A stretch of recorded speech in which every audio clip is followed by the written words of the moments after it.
Hello Japan and hello world! So good morning everyone.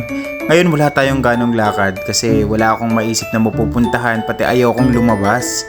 Pero ngayong araw is Yasumi ko. Sa mga nakapanood ng mga nauna kong video, alam nyo naman siguro ang ibig sabihin ng Yasumi. Yes, it's a rest day.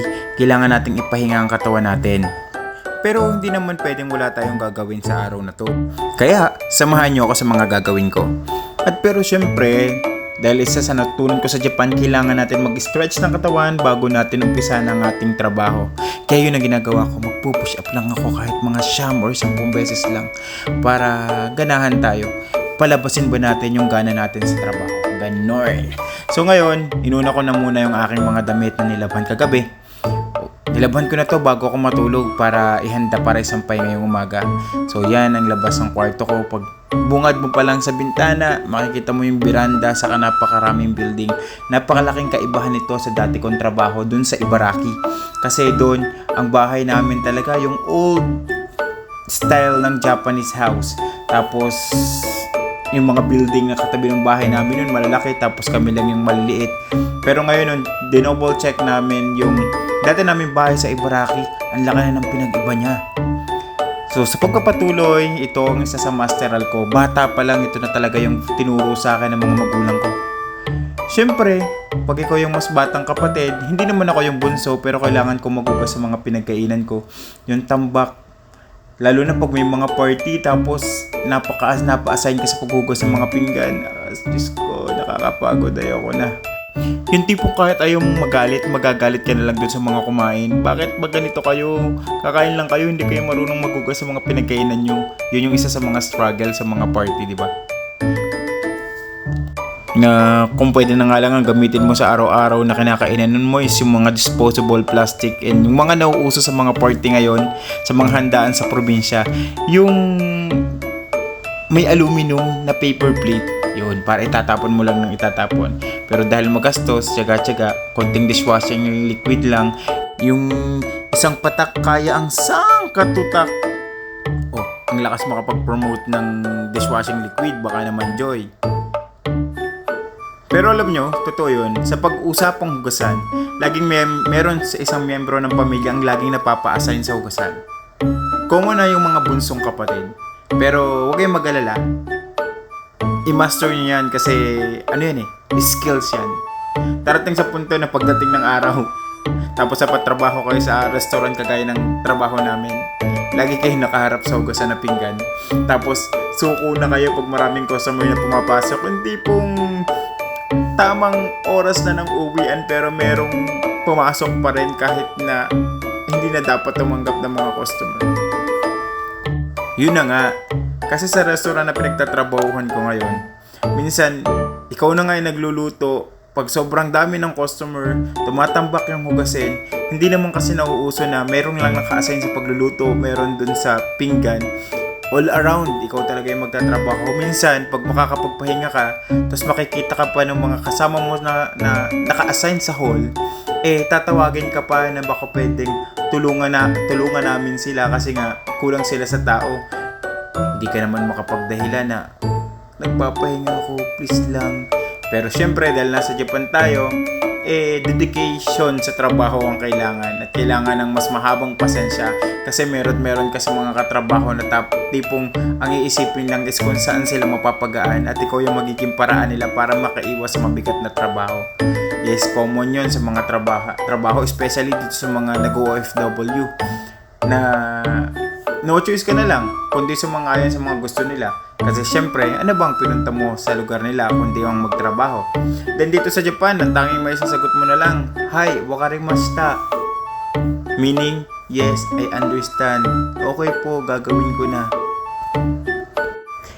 Isa rin ba kayo dun sa mga taong maarte kayo pagdating sa loob ng bahay? Ayaw mo nang madumi. Kasi lalo na sa bahay ko sa Pilipinas, nagagalit sa akin si mama kasi mas maligalig ako sa kanya. Pag nakikita kong madumi yung kwarto, madumi yung bahay, pinaghahanapan ko siya maglinis sa loob ng bahay. But anyway, siguro is impluwensya na rin ito nung naging trabaho ko dati. Sa edad na 15 years old kasi, naging trabaho ko is maging all around sa bahay. tagalinis, tagaplansya, tagaluto, tapos kung ano-ano pa pag may kailangan sila sa loob ng bahay. Dati kong ang apply doon is tagapag-map ng garahe. Lumayas yung mga katulong. So no choice ako, kundi gawin ko yung mga naiwan trabaho ng mga katulong ko. So na-promote nga ako from taga-map, tagapaglinisan ng buong bahay. Alam nyo kasi sa murang edad, lalo na pag kulang kayo sa financial support at hindi kayong suportahan ng mga magulang nyo, kailangan matuto kang dumiskarte sa buhay. Kailangan alam mo na rin yung mga bagay na kahit sa murang edad kumikita ka na ng pera. Yun yung magandang training para sa mga millennial.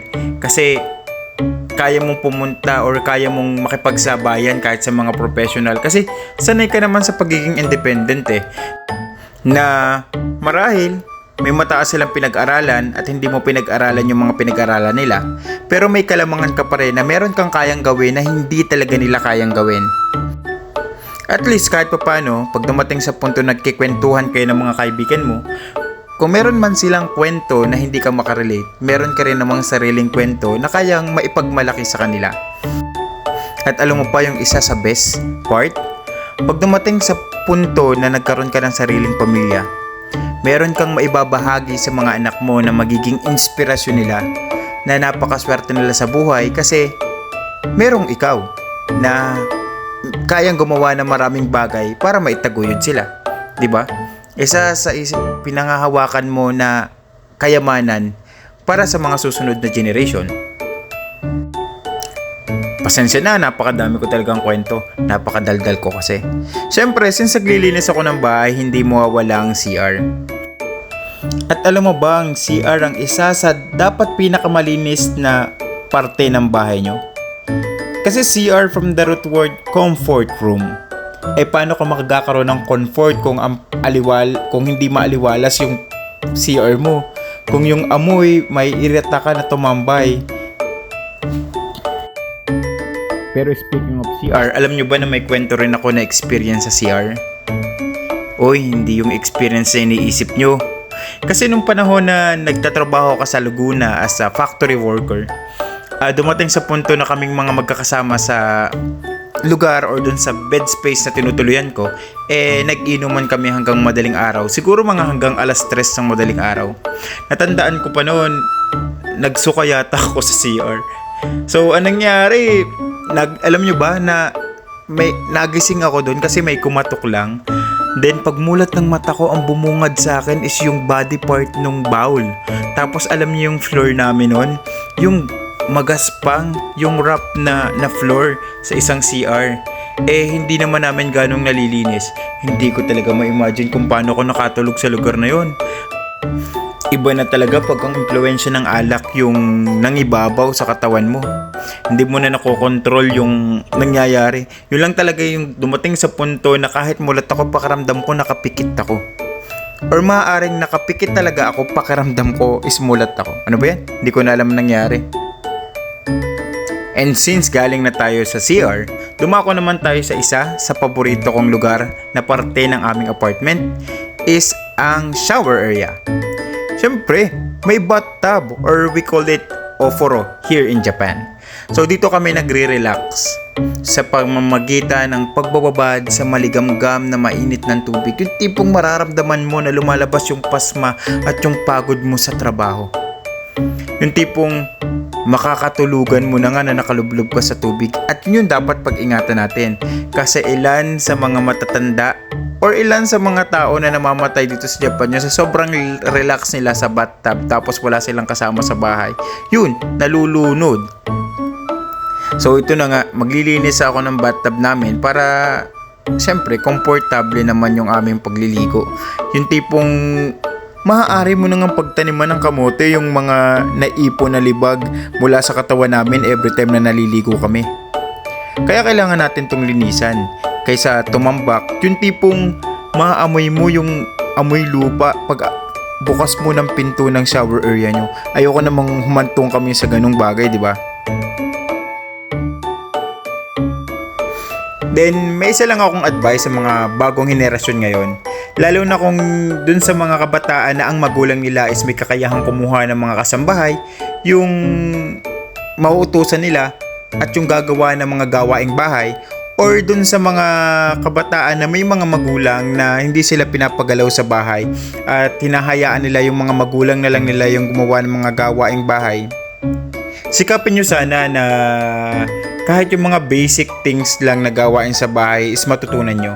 Kasi darating sa punto na pag kayo is nagkaroon ng trabaho, is napaka basic na lang nito na kailangan nyong dala-dala sa trabaho nyo. Maaaring nakakapagod, lalo na ngayon pag kayo is masyadong lulong sa social media, sa inyong phone, magbigay pa rin kayo ng time. Especially sa sarili nyong kwarto, yung paglilinis, pagpupunas, dun sa CR nyo, at dun sa inyong mga pinagkainan. Ang inyong bahay is isa sa pinakamahalagang bagay sa tingin ko. Dahil marami kayong benefits na makukuha dito. Unang-una, ito yung nagsisilbi yung protection pagdating sa init, sa ulan. At ito rin yung magiging comfort zone nyo sa mga panahon na ayaw nyong lumabas dahil pakiramdam mo gusto mong mapag-isa. Siguro may mga bahay na toxic, depende na rin siguro sa samahan ng mga nasa loob ng bahay. Pero pagkaingatan nyo sana. Dahil isa ito sa maaaring magsilbing yaman nyo or yaman ng mahal mo sa buhay na binibigyan nila ng importansya at pinapahalagahan. Sa mga panahon ngayon, napakahirap magkaroon ng sariling tahanan. Kaya sikapin mo sanang linisan at iyong pahalagahan. Sige, hanggang dito lang po muna. Bye!